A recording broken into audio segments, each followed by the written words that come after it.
يا أيها الذين آمنوا صلوا عليه وسلموا تسليما.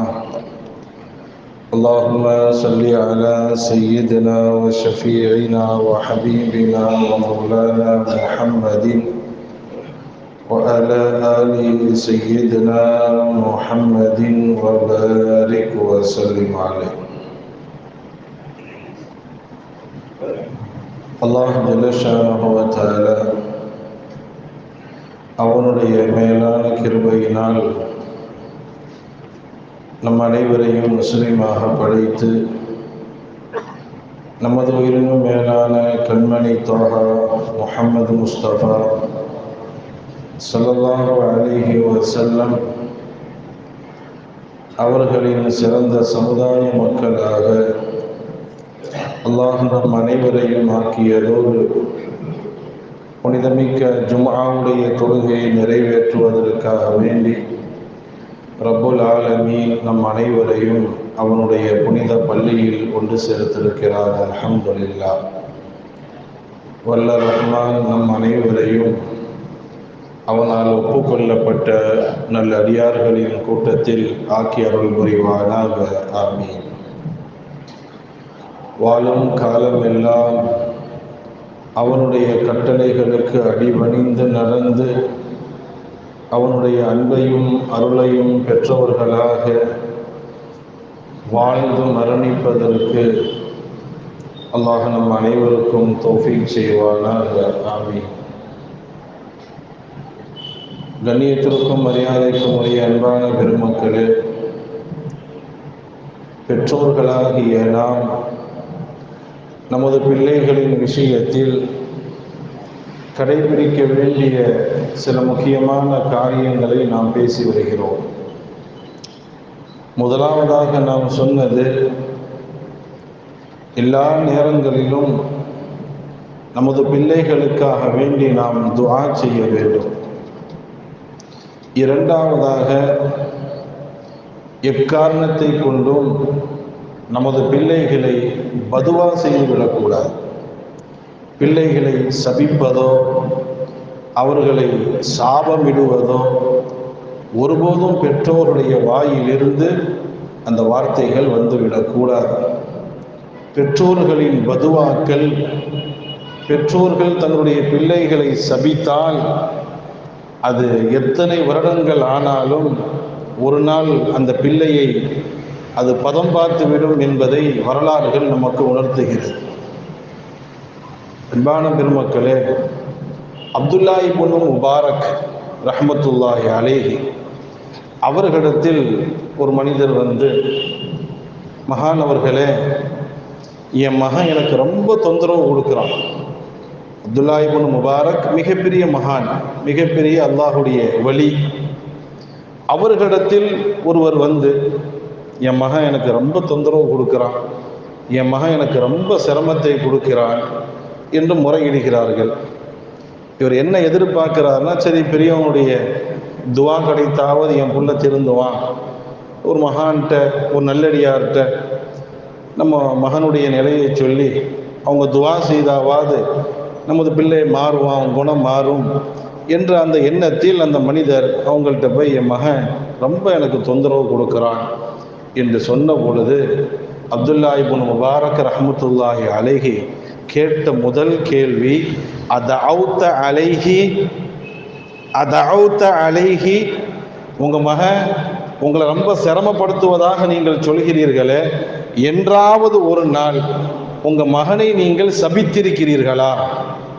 என்னைக்காவது அவன் சேட்டை பண்ணியிருப்பான், உங்களுக்கு தொந்தரவு கொடுத்துருப்பான், உங்கள் மகனை நீங்கள் சபித்திருக்கிறீர்களா என்று கேட்டதற்கு, நாம் ஆமாம், சில சமயங்களில் என் மகன் சிரமத்தை கொடுக்கும் பொழுது, கடுமையான விஷமம் செய்யும் பொழுது நான் கொஞ்சம் கோபத்தில் அவனை சபிச்சிருக்கிறேன் என்று சொன்னவுடன் அப்துல்லா இப்னு முபாரக் ரஹ்மத்துல்லாஹி அலைஹி சொன்னார்கள், அஃபஸதத்தஹு, அவனை நாசமாக்கிட்டீங்களே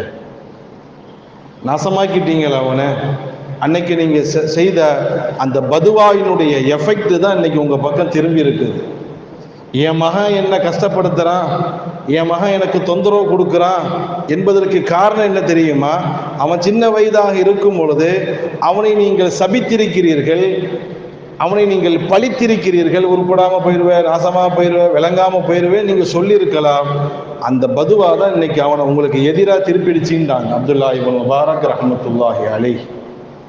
ஹதீஸில் கூட நாயகம் ஒரு செய்தி சொல்லுவாங்க இல்லையா, நீங்கள் ஒரு ஆளை சபிக்கிறீங்க, ஒரு ஆளை பார்த்து நீ உருப்படாமல் போயிடுவ, விளங்காமல் போயிடுவ, நாசமாக போயிடுவ, நீ நல்லா இருக்க மாட்ட என்று நீங்கள் ஒரு மனிதனை நீங்கள் சபிக்கும் பொழுது நாயகம் சொல்கிறாங்க, நீங்கள் யாரை சபிக்கிறீர்களோ அந்த சாபத்திற்கு அவன் தகுதியானவனாக இருந்தால் அவன்கிட்ட போய் அதை ஒட்டிக்கிறோம். ஒரு ஆளை பார்த்து நீங்கள் சொல்கிறீங்க நீ உருப்படாமல் போயிடுவேன், ஏன்னா அவன் நமக்கு ரொம்ப சிரமத்தை கொடுத்துருக்கிறான். பொதுவாக யாரையும் நம்ம சபிக்க கூடாது. மார்க்கம் நமக்கு சொல்லக்கூடிய செய்தி சபிக்காதீர்கள், அவனுக்கு ஹிதாயத்துக்கு வேண்டி துவா செய்யுங்க. இப்போ ஒரு ஆள் நமக்கு கடன் தரணும், இப்போ அவன் நம்ம சபிக்கிறோம், யாரெல்லாம் அவனை நாசமாக்கிரு, உருப்படாமல் போயிருன்னா கடன் வராது, நமக்கு வாங்கின கடனை கொடுக்கவோ போகிறான். அப்போ நம்ம என்ன துவா செய்யணும்? அல்லாஹ் அவனுக்கு புத்தியை கொடு, கடனை அடைக்கக்கூடிய நசீபை கொடுன்னு கேட்ட அந்த துவா கபூல் ஆகிடுச்சுன்னா வாங்கின கடனையே திருப்பி தருவான். இப்போ ஒரு ஆள் நமக்கு தொந்தரவு கொடுத்துக்கிட்டே இருக்கிறான், இப்போ அவனுக்கு நம்ம யா அல்லாஹ் எனக்கு ரொம்ப தொந்தரவு கொடுத்துக்கிட்டு இருக்கிறான், அல்லாஹ்வே அவனை நாசமாக்கிற அழிச்சிருன்னா இன்னும் தொந்தரவு கொடுத்துக்கிட்டு தான் இருப்பான் நமக்கு அவன். அப்போ அதுக்கு பகரமாக அல்லாஹ்வே அவனுக்கு நல்ல புத்தியை கொடு, அவனுக்கு ஹிதாயத்தை கொடு என்று துவா செஞ்சு கபூலாகி விட்டால் நமக்கு தொந்தரவு கொடுக்கறத நிப்பாட்டிடுவான். தாயிஃபில் ஸல்லல்லாஹு அலைஹி வஸல்லம் அவர்கள் கடுமையாக தாக்கப்பட்ட பொழுது ரசூலுல்லாஹ்வுடைய முபாரக்கான உடல் முழுவதும் காயப்படுத்தப்பட்டு இரத்தமெல்லாம் ஓடுது, உடம்பு பூரா இரத்தம். அந்த நிலைக்கு நாயகம் ஸல்லல்லாஹு அலைஹி வஸல்லம் அவர்கள் ஆளாக்கப்பட்ட பொழுதும் கூட ஸல்லல்லாஹு அலைஹி வஸல்லம் அவர்கள் அந்த தாயிஃப் மக்களுக்கு எதிராக பதுவா செய்யவே இல்லை.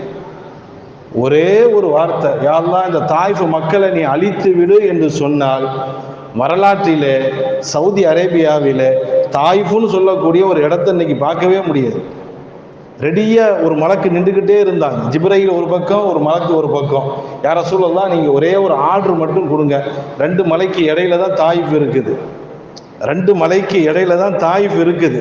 ரசூலுல்லாஹி ஸல்லல்லாஹு அலைஹி வஸல்லம் அவர்கள் கடுமையாக காயப்படுத்தப்பட்டு மன உளைச்சலோடு திரும்பி வரும் பொழுது ஜிப்ராயில் நாயகத்தை அணுகி பேசுகிறார்கள், நாயகமே அல்லாஹுடைய உத்தரவு உங்களை பார்க்க சொல்கிறான், இந்த நேரத்தில் நீங்க என்ன சொன்னாலும் செய்வதற்கு நாங்கள் தயாரா இருக்கிறோம், என்ன வேணாலும் நீங்க சொல்லுங்க. அதோடு மட்டுமல்ல, இந்த ஒரு மலக்கு இருக்கிறார், இந்த மலக்கிட்ட நீங்க ஒரே ஒரு ஆர்டர் மட்டும் கொடுங்க, இந்த தாயிஃப் மக்களை 2 மலைகளுக்கு இடையில வச்சு நசுக்கி அட்ரஸே இல்லாம ஆக்கிடுவாங்க, உங்களுடைய ஒரே ஒரு பெர்மிஷன் மட்டும் வேணும்ட்டாங்க ஜிப்ராயில் அலைஹிஸ்ஸலாம் அவர்கள். ஸல்லல்லாஹு அலைஹி வஸல்லம் அவர்கள் என்ன சொன்னார்கள்? நாயகத்தினுடைய உள்ளத்தை பாருங்கள். அல்லாஹும்ம இஹ்தி கௌமி ஃபஇன்னஹும் லா யஅலமூன். ரசூலுல்லாஹ்வுடைய முபாரக்கான வாயிலிருந்து அவங்கள சபிக்கல. இவ்வளவு அடிக்கப்பட்ட பொழுதும் கூட, உடல் முழுவதும் ரணகலமாக்கப்பட்டு காயப்படுத்தப்பட்டும் கூட நாயகம் ஸல்லல்லாஹு அலைஹி வஸல்லம் அவர்கள் அந்த தாயிஃப் வாசிகளை பதுவா செய்யல. என்ன செஞ்சாங்க? அல்லாஹும்ம இஹ்தி கௌமி, அல்லாஹுவே இந்த சமுதாயத்திற்கு நீ நேர்வழி காட்டுவாயாக, அழிப்பாயாக, ஒன்னு இல்லாமல் ஆக்குவாயாக துவா செய்யல, பதுவா செய்யல. அல்லாஹும்ம இஹ்தி கௌமி, அல்லாஹுவே இந்த சமுதாயத்திற்கு நீ நேர் வழி காட்டுவாயாக, ஃபஇன்னஹும் லா யஅலமூன், இவர்கள் நான் யாருன்னு தெரியாம என்னை காயப்படுத்திட்டு இருக்கிறாங்க, நான் யார் என்று விளங்காமல் என்னை காயப்படுத்துகிறார்கள், அதனால அவர்களை நீ அழித்து விடாத ரப்பே, அவர்களுக்கு நீ நேர்வழி காட்டுன்னு துவா செஞ்சாங்க. அவர்களுக்கு பிறகுள்ள பிச்சலங்கள் எல்லாம் இஸ்லாத்தை ஏற்றுக்கொண்டு இன்னைக்கு தாயிஃப் ஒரு நல்ல ஒரு இடமாக அமைந்து கொண்டு உம்ரா போறவங்க எல்லாம் போய் பார்த்துட்டு வராங்க. நாயகம் அன்னைக்கு பதுவா செஞ்சிருந்தா தாயிஃப் சவுதி அரேபியாவுடைய லிஸ்ட்ல இருந்தே வெளியே வந்திருக்கும், ஒண்ணுமே இருக்காது. அப்ப யாரையும் சபிக்குதல் என்பது அது மார்க்க அனுமதி கொடுக்கல. நம்ம சொல்ல வந்த செய்தி, அப்படி ஒரு ஆளு நமக்கு ரொம்ப சிரமத்தை கொடுத்து நீங்க பதுவா செய்றீங்க, நீ உருப்படாம போயிருவேன்னு நம்ம செய்யற பதுவா அது அவருக்கு பொருந்தக்கூடியதாக இருந்தால் அவர்கிட்ட போய் ஒட்டிரும். நாயகம் இப்படி சொல்வார்கள், நீங்கள் ஒருவரை பதுவா செய்கிறீர்கள், நீங்கள் ஒருவரை சபிக்கிறீர்கள், அந்த சாபத்திற்கு அவர் தகுதியானவராக இல்லை என்றால் அது அப்படியே உங்க பக்கம் திரும்பிருங்கிறாங்க ஸல்லல்லாஹு அலைஹி வஸல்லம். ஒரு ஆளை பார்த்து நீ உருப்படாம போயிருவே, நாசமா போயிருவே, விளங்காம போயிருவேன்னு சொல்றிய, ஆனால் அந்த சாபத்திற்கு அவருக்கு அது பொருத்தம் இல்லை என்றால் அப்படியே திரும்பி நம்ம பக்கம் வந்துடும். அல்லாஹ் நம்ம அனைவரையும் பாதுகாப்பானாக. அப்போ அப்துல்லா இப்னு முபாரக் ரஹ்மத்துல்லாஹி அலைஹி சொன்னாங்க, உங்க பையனை நீங்க செஞ்ச பதுவாவினுடைய விளைவு தான் இன்னைக்கு அவன் உங்களுக்கு ஆப்போசிட்டா திரும்பி இருக்கிறான். இன்னைக்கு உங்க பையன் உங்களை தொந்தரவு கொடுப்பதற்கும் சிரமம் கொடுப்பதற்கும் காரணமே நீங்க அவனுக்கு செஞ்ச பதுவாவினுடைய விளைவு தான் இன்னைக்கு நீங்க அனுபவிச்சுட்டு இருக்கிறீங்கன்னு சொன்னாங்க. பண்பான பெருமக்களே, இந்த வரலாற்றின் மூலமாக நம்ம ரெண்டு விஷயத்தை புரியணும். ஒன்று, நமது பிள்ளைகளை பதுவா செய்வதன் மூலமாக அவங்க நாசமாகிறாங்க என்பது ஒரு பக்கம், நாமும் சேர்ந்த நாசமா போவோம். ஆனால் பதுவா செய்யும் பொழுது அந்த பதுவாவினுடைய எஃபெக்ட் அவனுக்கு இறங்கி நமக்கு தொந்தரவு கொடுக்க ஆரம்பித்து விடுவான். எனவே எக்காரணத்தை கொண்டும் நமது பிள்ளைகளை பதுவா செஞ்சிடவே கூடாது. அல்லாஹ்வே என் பிள்ளைக்கு நேர்வழி காட்டு, அல்லாஹ்வே என் பிள்ளைக்கு நேர்வழி காட்டு, அல்லாஹ்வே என் பிள்ளையை சலாமத்தாக்கு, அப்படியே கேட்டுக்கிட்டே இருக்க வேண்டியதுதான். என்றாவது ஒரு நாள் நமது பிள்ளைகள் மாற்றப்படுவார்கள். பெற்றோர்கள் பிள்ளைகளுடைய விஷயத்தில் ரொம்ப கவனமாக இருக்கணும். பல தடவை பயானில் நம்ம சொல்லியிருக்கிறோம். இந்த சுதைசியுடைய வரலாறு பல பேரும் சொல்லியிருக்கிறாங்க. இப்போ நம்மளும் 2-3 தடவை நான் சொல்லியிருக்கிறேன். பயங்கரமான விஷமம் பிடிச்சவங்களா இருந்தாங்களா இமாம் சுதைசி. ரொம்ப விஷமும் பயங்கரமான சேட்டை, கடுமையான சேட்டையின் போது ஒரு முறை வரலாற்றிலே சொல்லப்படக்கூடிய செய்தி எந்த அளவுக்கு உண்மைங்கிறது அல்லாஹ்வுக்கு தான் தெரியும். விருந்தாளிகள் வீட்டுக்கு வர இருக்கிறாங்க. அம்மா சுதைசியுடைய அம்மா சமைச்சிக்கிட்டு இருக்கிறாங்க. சுதைசி வந்தவங்க சாப்பாட்டில் மண்ணள்ளி தூக்கி போயிட்டாங்களா. இந்த அளவுக்கு விஷமம் பண்ணுவாங்க. அவ்வளவு விஷமம் செய்திருக்கிறார்கள் இமாம் சுதைசி. அந்த தாயினுடைய மனவேதனை. ஒரு கெஸ்ட் வந்துகிட்டு இருக்கிறாங்க, விருந்து வைக்கணும். சரி, நம்ம வீட்டுக்குள்ளே இருந்தாலும் பரவாயில்லை, ஏதாவது கஞ்சோ கூழோ சாப்பிட்ருக்கலாம். ஒரு கெஸ்ட்டு வந்துகிட்டு இருக்கிறாங்க. அந்த நேரத்தில் நம்ம மகன் இப்படி ஒரு காரியத்தை செய்யும்போது நம்மளாக இருந்தால் வெட்டி பொழந்திருப்போம். சுதைசினுடைய தாயார் அவர்கள் அந்த பிள்ளையை கையில் பிடிச்சிக்கிட்டு நேராக ஹரம் ஷரீஃபில் கொண்டு போய் நிப்பாட்டி, ரப்பே இந்த ஹரமுக்கு இமாமாக இவனை ஆக்கு என்று துவா செய்தார்களா. நேரமான கை வர்ற கோவத்தில் மகனை தரதரன்னு பிடிச்சி சுதைசியை பிடிச்சி இழுத்துட்டு கொண்டு போய் காபாவுக்கு முன்னாடி நிப்பாட்டி, ரப்பே இவனை இமாமுல் ஹரமைனுக்கு இமாமாக ஆக்குன்னு துவா செய்தார்களா. அந்த துவாவினுடைய பரக்கத்து இன்னைக்கு நான் இமாமாக இருக்கிறேன் என்று சுதைசி சொன்னதாக நம்ம கேள்விப்படுகிறோம். அப்போ அன்பான பெருமக்களை, பதுவா செய்ய வேண்டிய இடத்தில் துவா செய்தால் நம்ம பிள்ளைங்களை எங்களையோ கொண்டு போய் விட்டுரும். இமாம் ஜமக்ஷரி ரஹ்மத்துல்லாஹி அலைஹி, இதுவும் நான் சொல்லியிருக்கிறேன். இந்த தலைப்புக்கு தோதுவாக வருவதின் காரணத்தினால மீண்டும் ஒரு முறை ஞாபகப்படுத்துகிறேன், கேட்காத மக்களும் இருப்பாங்க. இமாம் ஜமக்ஷரி மிகப்பெரிய இமாம், மிகப்பெரிய மார்க்க மாமேதை. நிறைய முஹ்தஸருல் மஆனின்னு சொல்லக்கூடிய நிறைய அறிவு சம்பந்தப்பட்ட நிறைய கிதாபுகள் எல்லாம் எழுதியிருக்கிறாங்க இமாம் ஜமக்ஷரி. சின்ன வயசா இருக்கும் பொழுது இந்த குருவி காலில் கைத்தை கட்டி விளையாடிக்கிட்டு இருந்திருக்கிறாங்க. சின்ன சிட்டுக்குருவியினுடைய காலில் கைத்தை கட்டி விளையாடிக்கிட்டு இருக்கிறாங்க. அது ஒரு பக்கம் பறக்கவும் பிடிச்சி இழுப்பாங்க, திருப்பி பறக்கவும் பிடிச்சி இழுப்பாங்க. இப்படியே அந்த சிட்டுக்குருவியோடு விளையாடி கொண்டிருக்கும் பொழுது தாயார் சொன்னாங்க, அப்பா அது வாயில்லா ஜீவன், வாயில்லா ஜீவன். அதில் கால் ஒன்று ஆட்டுக்கால் மாட்டுக்கால் இல்லை, சின்ன குச்சி மாதிரி இருக்குது, பிடிச்சி இழுக்காதப்பா, வேண்டாம்ப்பா, வாயில்லா ஜீவன், அதோட விளையாடாதப்பான்னு அம்மா எவ்வளவோ சொல்கிறாங்க. சின்ன பிள்ளை தானே, எவ்வளோதான் சொன்னாலும் அது மண்டையில் எது இருக்கோ அதுதான் செய்யும். இவங்க அதை மாதிரி குருவியை பறக்க விடுறதும், அது அங்கே போய் நிற்கவும் பிடிச்சி இழுக்கிறதும் விளையாடி கொண்டிருக்கும் பொழுது திடீர்னு அந்த சிட்டுக்குருவி ஒரு பொந்துக்குள்ளே போய் ஒளிஞ்சிருச்சு. ஒரு சின்ன பொந்துக்குள்ளே போய் ஒளிந்து கொண்டவுடன் இமாம் ஜமக்ஷரி ரஹ்மத்துல்லாஹி அலைஹி அவர்கள் அந்த குருவியை மெதுவாக இழுக்கிறாங்க, வரமாட்டிருக்கு, உள்ளே போய் சிக்கிக்கிடுச்சு. கொஞ்சம் வேகமாக இழுத்தார்கள், சிட்டுக்குருவியினுடைய கால் உடைஞ்சிருச்சு. தாய் அப்பவுமே சொன்னாங்க, வாயில்லா ஜீவன்பா அப்படின்னு எவ்வளவோ சொன்னாங்க, கேட்கல. கடைசியில் அம்மா சொன்ன மாதிரியே அந்த சிட்டுக்குருவியினுடைய கால் உடைந்தவுடன் அந்த குருவியை கையில் தூக்கிட்டு அம்மாட்ட போய், அம்மாவே கால் உடைஞ்சிருச்சு, சிட்டுக்குருவியினுடைய கால் உடைந்து விட்டது என்று சொன்னவுடன் நான் அப்பமே சொன்னேனப்பா, நான் அப்பவே சொன்னேனே, இது வாயில்லா ஜீவன், சின்ன சிட்டுக்குருவிப்பா, இழுத்து விளையாடாத, கால் உடையும். நான் எத்தனை தடவை சொல்லி நீ கேட்கலையே, அது யார்கிட்ட போய் சொல்லும்?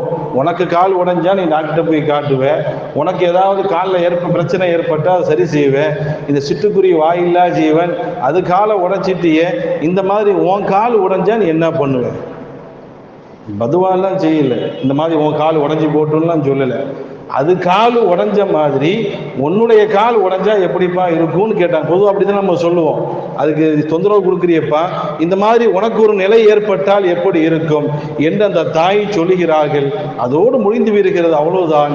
இமாம் ஜமக்ஷரி ரஹ்மத்துல்லாஹி அலைஹி அவர்கள் 60 வயது இருக்கும் பொழுது ஒரு குதிரையில் பயணம் செய்கிறார்கள். திடீரென அந்த குதிரை மிரள கீழே விழுகிறார்கள், இடது கால் உடைகிறது. அப்போ சொன்னாங்க, ஹாதா துஆ உம்மி, நான் சிறு வயதாக இருக்கும் பொழுது என் தாய் சொன்னார்களே, குருவியினுடைய கால் உடைந்தது போன்று உன் கால் உடைந்தால் எப்படி இருக்கும் என்று சொன்னார்களே, அந்த துவா இப்ப கபூலாகுதுங்கிறாங்க. ஆஃப்டர் 60 இயர்ஸ், 60 வருஷத்துக்கு பிறகு குருவியினுடைய இடது கால் உடைந்தது போன்ற இவங்களுடைய சேம் அதே இடது கால் உடையுது. இன்னும் சொல்ல போனா தாய் பதுவா கூட செய்யல, உன் கால் இப்படி உடைஞ்சா எப்படி இருக்குன்னு கேட்டாங்க, அவ்வளவுதான். அதே கால் 60 வருஷத்துக்கு பிறகு உடைகிறது என்றால் தாயினுடைய பதுவா ரொம்ப மோசமானது. அன்பான பெருமக்களே, வரலாற்றிலே பல செய்திகள். ஒரு தாய் நோன்பு வைத்திருக்கிறார்கள், மகன்கிட்ட நோன்பு துறப்பதற்கு ஏதாவது வாங்கிட்டு வாங்குறாங்க. அவன் என்னமோ ஏதோ விளையாடிக்கிட்டு இருக்கிறதுனால கவனம் செலுத்தல. இந்த ஜுரைஜுன்னு சொன்னோம், அதே கதை தான். ஜுரைஜு ரசூலுல்லாஹ்வுடைய ஹதீஸு, இது வரலாற்றில் சொல்லப்படக்கூடிய செய்தி. நோன்பு பிடித்த தாய் மகனிடம் நோன்பு திறப்பதற்கு இஃப்தாருக்கு ஏதாவது வாங்கிட்டு வான்னு சொல்ல இவன் அதை கண்டுக்கிறாம உட்கார்ந்து விளையாடிட்டு இருக்கும் பொழுது கொஞ்சம் கோபப்பட்டவர்களாக, இதுஹபு யா ஃபுலான் தர்ஜி மஹ்மூலான்ட்டாங்க, போய் தொலை, நீ வரும்போது உன்னை தூக்கிட்டு தான் வருவாங்கட்டாங்க. ஏதோ கோபத்தில், இருஜி யா ஃபுலான், போய் தொலை, தர்ஜி மஹ்மூலா, உன்னை தூக்கிட்டு தான் வருவாங்கன்றாங்க. சிறிது நேரத்தில் மகன் வெளியில் போகிறான், 4 பேர் தூக்கிட்டு வராங்க, ஜனாசாவாக தான் வீட்டுக்குள்ளே வரான். சாதாரணமாக சென்றவன் தர்ஜி மஹ்மூலா, நீ திரும்பி வரும் பொழுது சுமந்துக்கிட்டு தான் வருவாய், நீ சுமக்கப்பட்ட நிலையில் வருவாய் என்ற அந்த வார்த்தை கடைசியில் 4 பேரால் சுமக்கப்பட்டு ஜனாசாவாக தான் அந்த பையன் வீடு திரும்புகிறான். பண்பான பெருமக்களே, தாயினுடைய பதுவாக்கள் அது எந்த அளவுக்கு மாற்றத்தை ஏற்படுத்தும் என்பதை நாம் புரிந்து கொண்டு நமது பிள்ளைகளுக்கு எப்பொழுதும் நாம் துஆ செய்ய வேண்டும், ஒருபோதும் பதுவா செய்து விடக்கூடாது. அதே மாதிரி பெற்றோர்கள் கவனிக்க வேண்டிய 3வது விஷயம், நமது பிள்ளைகளுடைய நலனுக்காக நான் சொல்லக்கூடிய செய்தி. முதலாவது துஆ செய்யணும், 2வது பதுவா செய்யக்கூடாது, 3வது நம்ம பிள்ளைங்களுடைய பேரிலே ஏதாவது ஒரு நல்லதை நாம் செய்து கொண்டே இருக்க வேண்டும். நம்ம பிள்ளைங்க பேரில் ஏதாவது ஒரு சதக்கா நம்ம செய்து கொண்டே இருக்க வேண்டும், அவங்க பேரில் ஏதாவது ஒரு நல்லதை செய்து கொண்டே இருக்க வேண்டும். எனது தாயார் அவர்கள் எனக்காக வேண்டி புருதா ஷெரீஃப் வாங்கி கொடுத்துருக்கிறாங்க, பள்ளிவாசலுக்கு குரான் ஷெரீஃப் வாங்கி கொடுக்குறாங்க, மௌலூது ஷெரீஃப் வாங்கி கொடுத்துருக்குறாங்க, சலவாத்து நாரியா மஜ்லிஸ் வாங்கி வச்சிருக்கிறாங்க. அதே மாதிரி நிறைய ஆடுகள் சதக்கா கொடுத்துருக்குறாங்க. இத்தனையும் செஞ்சனால தான் நம்ம இந்த லெவலில் நிற்கிறோம், இல்லைன்னா நம்ம வேற கேட்டகரியில் போயிருப்போம். ஒரு புள்ள தர்த்தீபாக வளரணும்னா கொஞ்சம் நம்ம இறங்கி செயல்பட வேண்டும். அன்பான பெருமக்களே, துவா செய்யணும், பதுவா செய்யக்கூடாது. பிள்ளைங்களுக்காக வேண்டி ஏதாவது ஒரு சதகா, ஏதாவது ஒரு நல்லதை செய்து கொண்டே இருக்க வேண்டும். ரசூலுல்லாஹி ஸல்லல்லாஹு அலைஹி வஸல்லம் சொன்னார்கள் இல்லையா, அஸ்ஸதகத்து ரத்துல் பலா வ ரத்துல் கலா. சதகா செய்வது, தர்மம் செய்வது, அது பலா முசீபத்துகளை மாற்றிவிடும். நம்ம பிள்ளைங்களுக்கு அல்லாஹ் என்ன விதியை எழுதி வச்சிருக்கிறான்னு தெரியாது, நம்ம பிள்ளைங்களுக்கு என்ன தக்தீர் எழுதப்பட்டிருக்கிறதுன்னு தெரியாது. அன்பான பெருமக்களை, நம்ம செய்ய வேண்டிய வேலை நம்ம பிள்ளைங்க பேர்ல சதக்கா கொடுத்துக்கிட்டே இருக்க வேண்டியதான். நம்ம பிள்ளைகளுடைய பேரில் ஏதாவது ஒரு நன்மைகள் செய்து கொண்டே இருக்க வேண்டும். வரலாற்றிலே நாம் பார்க்கிறோம், சயீத் இப்னு முஸய்யப் ரலியல்லாஹு அன்ஹு, சயீத் இப்னு முஸய்யப் ரலியல்லாஹு அன்ஹு அவர்கள் என்ன செய்வார்களாம், இந்தமா யகூலு லி வலதிஹி, தாம் பிள்ளையை பார்த்து சொல்வார்களாம், வல்லாஹி ல உஸல்லி ஃபில் லைலி மின் அஜலிக. சயீதுல் முஸய்யப் அவர்கள் சொல்வார்களாம், நான் இரவில் வணங்கக்கூடிய அத்துணை நஃபிலான வணக்கங்களும் உனக்காக வேண்டிய தொழுறேன்பாங்களாம். சயீத் இப்னு முஸய்யப். இன்னைக்கு சில பெற்றோர்கள் நம்ம பார்க்கிறோம், பிள்ளைகளுக்காக வேண்டி நோன்பு வைப்பார்கள். என் தாய் கூட 100கணக்கான நோன்பு வச்சிருக்கிறாங்க எனக்காக வேண்டி. சயீத் இப்னுல் முஸையிப் ரலியல்லாஹு அன்ஹு சொல்வார்கள், வல்லாஹி ல உஸல்லி ஃபில் லைலி மின் அஜலிக, இரவிலே நான் தொழக்கூடிய அத்துணை நஃபில் தொழுகைகளும் உனக்காக வேண்டி, உன் நலனுக்காக வேண்டியே நான் நியத்து செய்து நான் தொழுகிறேன் என்று சயீத் இப்னுல் முஸையிப் ரலியல்லாஹு அன்ஹு அவர்கள் சொல்வார்களாம்.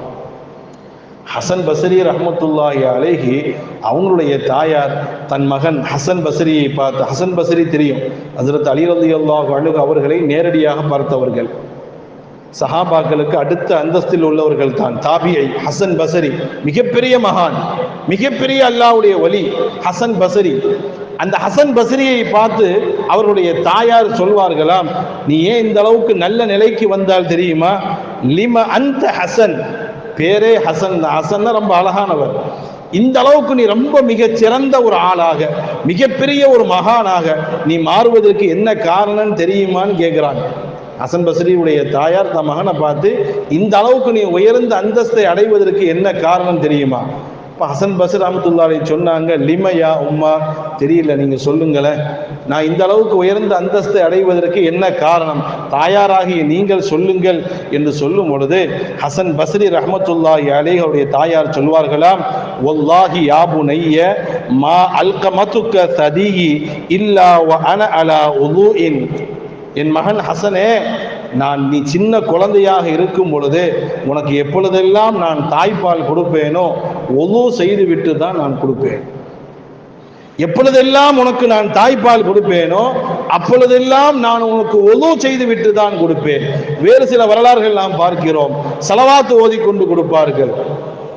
இதெல்லாம் பிள்ளைகளுடைய வாழ்க்கையில் மாற்றத்தை ஏற்படுத்தும். இன்னைக்கு நம் தாய்மார்கள் சீரியலை பார்த்துக்கிட்டு, படத்தை பார்த்துக்கிட்டு பால் கொடுக்கும் பொழுது அந்த உள்ள என்ன இருக்குதோ அதுதான் குழந்தைகள்கிட்ட வரும். அப்ப ஹசன் பஸ்ரி ரஹ்மத்துல்லாஹி அலைஹி சொன்னார்கள், இந்த அளவுக்கு நீ உயர்ந்த அந்தஸ்தை அடைவதற்கு காரணமே உன்னுடைய ஆரம்ப ஸ்டேஜ். நீ சின்ன குழந்தையாக இருக்கும் பொழுது உனக்கு நான் மார்பில் வைத்து பால் கொடுக்கும் பொழுது உது செஞ்சுட்டு தான் நான் உன்னை கொடுப்பேன். அதனுடைய பரக்கத்து தான் இந்த அளவுக்கு உன்னை மாற்றி இருக்கிறது என்று சொன்னார்கள். என்றால் நமது பிள்ளைகளுடைய நலனுக்கு நம்ம அமல் செய்யணும், அதிகமான சதகாக்கள் செய்யணும். அதுபோன்று சாலிஹீன்கள் ஒருவர் சொல்கிறார்கள், வல்லாஹி ல இன்னி அஸ்தக்ஸிரு மினல் கைரி மின் அஜலிக ஹத்தா யஊத இலைக, நான் நிறைய நல்ல அமல்கள் செய்கிறேன், நிறைய சதகாக்கள் செய்கிறேன், ஏன்னா அதனுடைய நன்மைகள் எல்லாம் உனக்கு வந்து சேர வேண்டும் என்பதற்காக வேண்டி. பண்பான பெருமக்களே, சாதாரணமாக நம்ம ஒரு 10 சாப்பாடு ஏழைகளுக்கு கொடுப்போம். எதுக்காக வேண்டி? மர்ஹூமீன்களுக்காக நியத்து வச்சு கொடுப்போம். அல்லது சாதாரணமாக ஏழைகளுக்கு ஏதாவது நம்ம சதக்காக்கள் செய்வோம். நம்ம பிள்ளைங்களுடைய நலனுக்காக நியத்து வச்சு நம்ம செய்யணும். நமது பிள்ளைகளுக்காக வேண்டி நம் நஃபிலான வணக்கங்கள் தொழுகலாம், நமது பிள்ளைகளுக்காக வேண்டி நஃபிலான நோன்புகள் வைக்கலாம், நமது பிள்ளைகளுக்காக வேண்டி சதக்காக்கள் செய்யலாம், நமது பிள்ளைகளுக்காக வேண்டி பள்ளிவாசல், மதரசா, யதீம்கானா, விதவைகள், அனாதைகள் எல்லோருக்கும் உதவி செய்யலாம். அவங்களுடைய துஆ நமக்கு கிடைக்க வேண்டும். சொல்ல வரக்கூடிய செய்தி என்ன? நம்ம இது போன்ற நல்ல அமல்கள் செய்து அவர்களின் துஆவை நாம் பெற வேண்டும். அந்த துஆ நமது பிள்ளைகளுக்கு கிடைத்து விட்டால் பிள்ளைகளுடைய விதியே மாறிவிடும். அப்ப இதெல்லாம் பெற்றோர்களாகிய நாம் செய்ய வேண்டிய நல்ல காரியங்கள். அதுபோன்று இறுதியாக நல்லோர்களுடைய துஆவை பெற வேண்டும். நல்லோர்களுடைய துஆவை பெறும். நல்லோர்களுடைய துஆ இருக்கு, ரொம்ப விசேஷமான அன்பான பெருமக்களே. நல்லோர்களுடைய துஆவின் மூலமாக நமது பிள்ளைகள் சாலிஹீன்களாக மாறுவார்கள். நம்ம எவ்வளவுதான் செய்ய வேண்டிய காரியங்களை செய்தாலும் இது போன்ற காரியங்களை செய்யணும். துஆ செய்யணும், பதுவா செய்யக்கூடாது. நம்ம பிள்ளைங்க பேரில் சதக்காக்கள் செய்யணும், நம்ம பிள்ளைங்களுக்காக நஃபிலான வணக்கங்கள் நம்ம செய்யணும். அதுபோன்று நல்லோர்களை சந்திப்பதற்காகவே நம்ம செல்லணும்.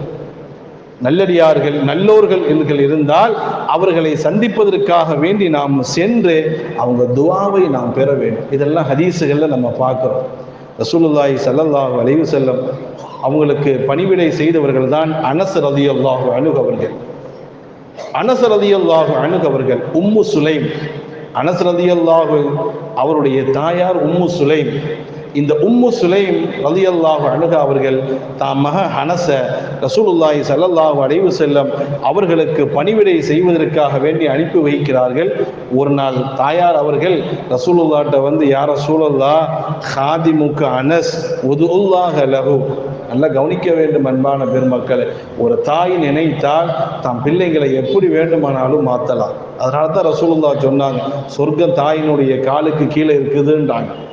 தாய் மனசு வைக்கணும். தாய் மனசு வைத்தால் பிள்ளைகளை மாற்ற முடியும்.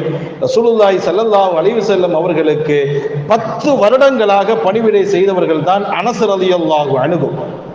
ஒரு நாள் தாயார் வருகிறார்கள், உம்மு சுலைம் வருகிறார்கள். வந்து யா ரசூலல்லாஹ், ஹாதிமுக்கு அனஸ், ஏன் மகன் அனஸ்ன்னு சொல்லலை, ஏன் மகன் அனசுன்னு சொல்லலை, உங்கள்கிட்ட ஒப்படைக்கிறதுக்கு முன்னாடி வர நீண்ட வரலாறு இது நீண்ட சம்பவம். ஸல்லல்லாஹு அலைஹி வஸல்லம் அவர்கள் மதீனாவுக்கு வராங்க. ஸல்லல்லாஹு அலைஹி வஸல்லம் அவர்கள் முதலாவதாக மதீனாவுக்கு வராங்க. சஹாபா பெண்மனுடைய ஈமான் என்னங்கிறத நம்ம புரியணும்.